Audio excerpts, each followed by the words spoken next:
नाज़रीन, हैदराबाद में कराची लाइ वेन जो अॾो न हुजण करे ट्रांसपोर्टरनि समेत अवाम सख़्त परेशानियुनि खे मुंहुं ॾेई रहियो आहे। ॾिसूं था सलीम अल्हा जी रिपोर्ट। यार जेको आहे असां परेशान थी विया आहियूं जो हिते जेको आहे हलण ई नथा ॾियनि। असां ग़रीब माण्हू बेरोज़गार थी विया आहियूं। काॾे वञूं? नेठि हलाईंदासीं कमाईंदासीं न, काॾे वञूं? मसवाड़ जी जाइ आहे, वठूं किरायो काॾूं ॾियूं, कमायूं काॾूं, पेट काॾूं पालियूं। हिते पुलिस वारा बि रोकंदा अचनि था, पकड़ंदा वञनि गाॾियूं, वरी असां बीहूं था, वरी पकड़ंदा वञनि। बसि पोइ इहो मिड़ेई गुज़ारो कयूं था। जहाँ असांखे सरकारी अॾो ॾियनि असां सरकारी अॾे ते वञी बीहूं, किथे बि असांखे ॾियनि। गाॾियूं त हलाइणियूं न वरितियूं था। असल में कानूनियत आहे कान, लाक़ानूनियत लॻी पई आहे। हाणे हीअ जेके आहिनि न, तव्हां ॾिसो त होॾां इंक्रोचमेंट वग़ैरह हर शइ गवर्नमेंट हटाए थी पई, मगर हीअ जेका इंक्रोचमेंट आहे न उहा इंतिहाई ख़तरनाक आहे। ख़तरनाक कंहिंजे करे बि आहे, मुसाफ़िर अलॻि जेके आहिनि उहो परेशान थी, जेके प्रॉपर जॻह ते उन्हनि खे हिकिड़ो स्टॉप हूंदो हो जिथे उन्हनि जी वैन वग़ैरह जे लाइ त आवाम पब्लिक खे बि जेका आहे न, आम पब्लिक खे बि जेका सहूलियत थींदी।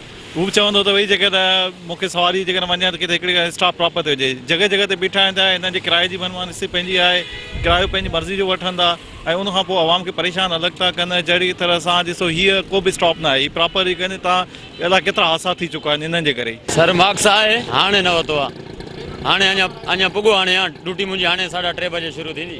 किरायो 350 पेट्रोल ते गाॾियूं सर केरु कान सर। पहिरीं ॻाल्हि त अॾो असांखे ॾियनि नथा।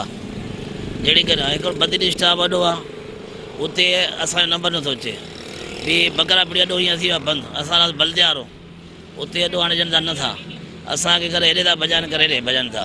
न असां RTA साहब चालान कराए बि थो, बिल्कुलु बिल्कुलु डेली चालान बेसिस ते चालान ॾींदा आहियूं हुननि खे। असां डेली तक़रीबन असां हिन महिल ताणी 30 खनि गाॾियूं चालान करे चुका आहियूं। हा, अॼु बि गाॾियूं 4-5 चालान कई अथऊं।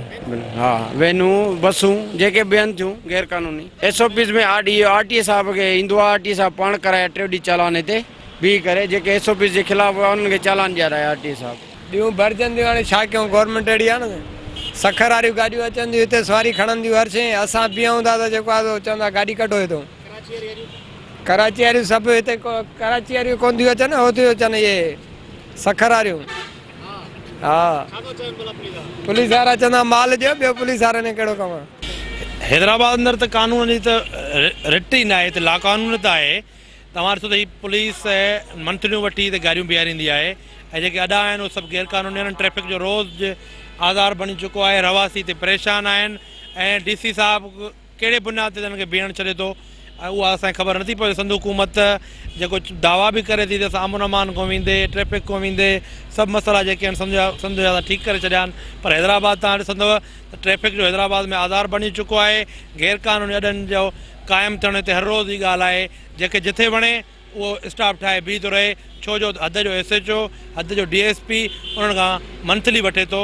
ऐं असीं सिंध हुकूमत, चीफ जस्टिस ऑफ सिंध खे इहा अपील था कयूं त हिन जो नोटिस वठी जेके गैर कानूनी अॾा आहिनि उहे ख़तमु कराया वञनि।